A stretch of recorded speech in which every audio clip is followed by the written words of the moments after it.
तेरी मेरी कहानियाँ से सभी अपडेट पाने के लिए बेल आइकन दबाएं।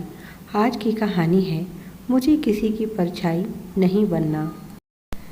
जैसे ही स्वाति नहाकर बाथरूम से निकली, उसकी सास ने उसे देखकर माथा पीट लिया और कहा, अरे यह क्या पहन लिया, इतना गहरा रंग। यह रंग अविनाश को बिल्कुल भी पसंद नहीं है। जाओ तुरंत जाकर साड़ी बदल कर आओ और कोई हल्के रंग की साड़ी पहनना। अलमारी में जया की हल्के गुलाबी रंग की साड़ी रखी है, उसे पहन लेना। स्वाति तो अम्मा के तेवर देखकर पहले ही घबरा गई थी। वह जल्दी से जाकर साड़ी बदल आई। जैसे ही उस पर उसकी सास की नज़र पड़ी, उन्होंने चिल्लाते हुए कहा, हे भगवान, इसे भी कभी बुद्धि आएगी। तभी बीच में सोनम ने हस्तक्षेप किया और बोली, माँ तुम नाराज़ मत हो, मैं भाभी को तैयार होने में मदद करती हूँ। और वह स्वाति को लेकर कमरे में आ गई। उसने कहा, भाभी माँ की बातों का बुरा मत मानना, बस वह तो यही चाहती है कि भैया जल्दी से जल्दी तुम्हें स्वीकार कर ले, क्योंकि यह समय जितना ज़्यादा बढ़ेगा भैया की तुमसे दूरी भी उतनी ही बढ़ती जाएगी। इसीलिए वह तुम्हें उनकी पसंद के अनुरूप ढालने की कोशिश कर रही है। सोनम ने स्वाति को बिल्कुल जया की तरह तैयार कर दिया।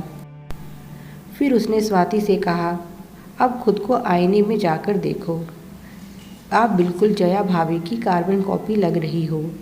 जया भाभी को सादगी बहुत पसंद थी। उन्हें भड़कीले रंगों और दिखावट कम ही अच्छी लगती थी। वह जब भी तैयार होती थी हल्का मेकअप ही करती थी, या फिर करती ही नहीं थी। बिना मेकअप के ही वे बहुत खूबसूरत थी। उन्हें किसी और चीज़ की ज़रूरत ही नहीं थी। स्वाति ने खुद को आईने में देखा और सोचा, इसमें मैं कहाँ हूँ। अब की बार जब वह कमरे से बाहर निकली तो उसकी सास ने उसे देखकर खुशी जाहिर की और कहा, इस तरह से तैयार हुआ करो। अविनाश नाश्ता करने आए तो एक बार वे स्वाति को देखकर हैरान रह गए। उन्हें स्वाति में जया हूबहू दिखाई दे रही थी। अविनाश और स्वाति की शादी को लगभग 1 महीना होने वाला है। स्वाति अविनाश की दूसरी पत्नी है। अविनाश की पहली पत्नी जया का एक्सीडेंट में निधन हो गया। उस समय वह 3 महीने की गर्भवती भी थी। इस हादसे के बाद अविनाश तो जैसे अपने होश खो बैठा। कहाँ उसके परिवार में खुशियाँ आने वाली थी और कहाँ एक ही झटके में सब कुछ उसके हाथ से फिसल गया। जया और अविनाश में बहुत प्यार था। इस हादसे को लगभग 2 वर्ष से ज़्यादा का समय हो चुका है, पर अभी तक अविनाश जया के ख्यालों में ही रहता है। अपने बेटे को इस परिस्थिति से निकालने के लिए अविनाश की मां ने उसकी दूसरी शादी कर दी। अविनाश शादी नहीं करना चाहता था, पर परिवार के दबाव के कारण उसे शादी करनी पड़ी।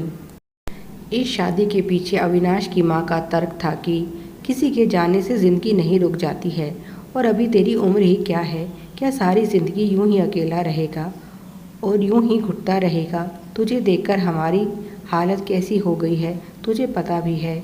जो चली गई है उसकी तो तुझे चिंता है, पर जो जिंदा हैं और तेरे साथ हैं उनकी तुझे कोई परवाह नहीं।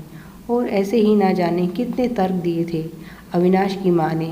तब जाकर अविनाश शादी के लिए तैयार हुआ, पर मन से तो वह अभी भी इस शादी को नहीं अपना सका है। स्वाति भी देखने में कुछ कम सुंदर नहीं है, बल्कि जया से कुछ ज़्यादा ही सुंदर है। पर अविनाश के मन में तो जया ही बसी है, और इसीलिए उसकी सास पूरी तरह से स्वाति को बदलकर जया बनाने पर तुली हुई है। उसके रहने पहनने से लेकर खाने पीने तक में वे हस्तक्षेप करती हैं।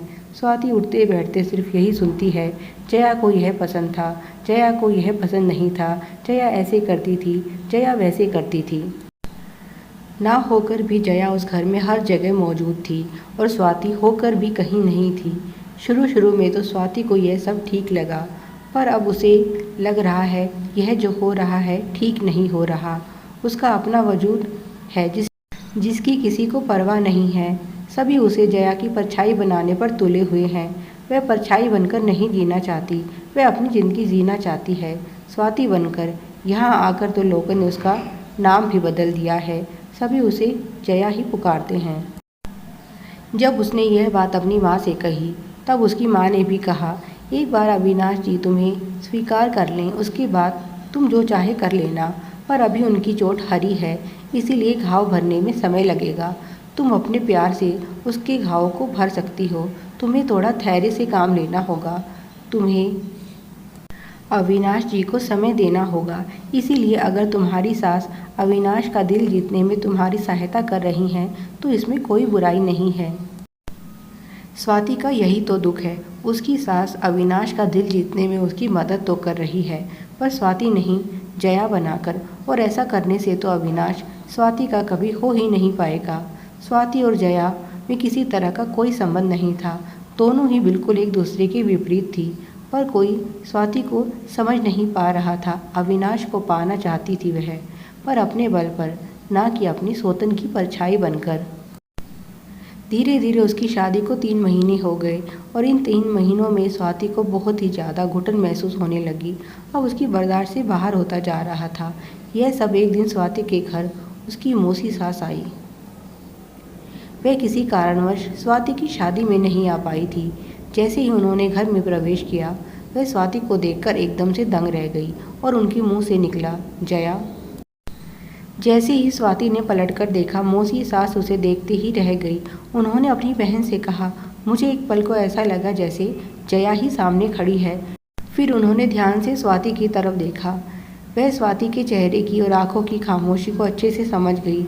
जब उन्होंने स्वाति से उसका नाम पूछा तो स्वाति ने बहुत ही उत्साह के साथ अपना नाम बताया, पर उसकी सास ने उसे बीच में टोका और कहा, क्या तुम भूल गई हो, अब तुम्हारा नाम स्वाति नहीं जया है।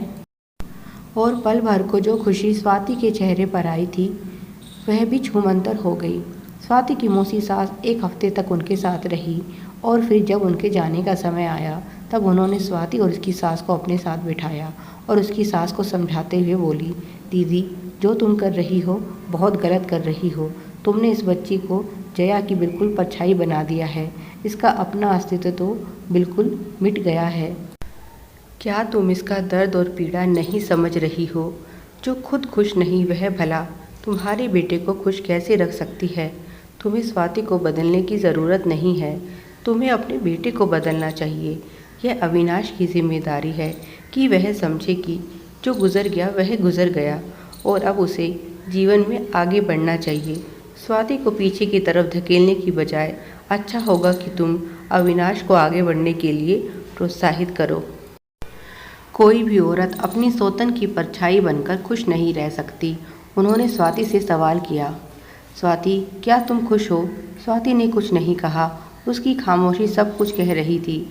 उसकी आंखों से मोती बहने लगे और उसने बहुत ही मुश्किल से कहा, मौसी जी, मैं किसी और की परछाई नहीं बनना चाहती।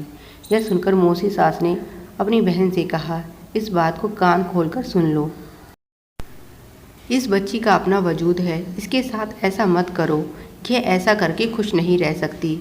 स्वाति की सास ने कहा, पर मैं तो यही चाहती हूँ कि इन दोनों का घर बस जाए, इसीलिए यह सब कर रही थी। मौसी सास बोली, तुम जो कर रही थी वह गलत कर रही थी।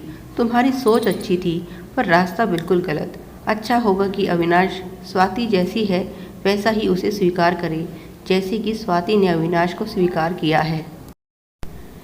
अगर उसने अविनाश के साथ शादी की है तो उसे आने वाली सभी समस्याओं का पहले से पता था और उसने उन समस्याओं से जूझने के लिए कोई रास्ता भी चुना होगा, पर तुमने तो उसे कुछ करने की नहीं दिया।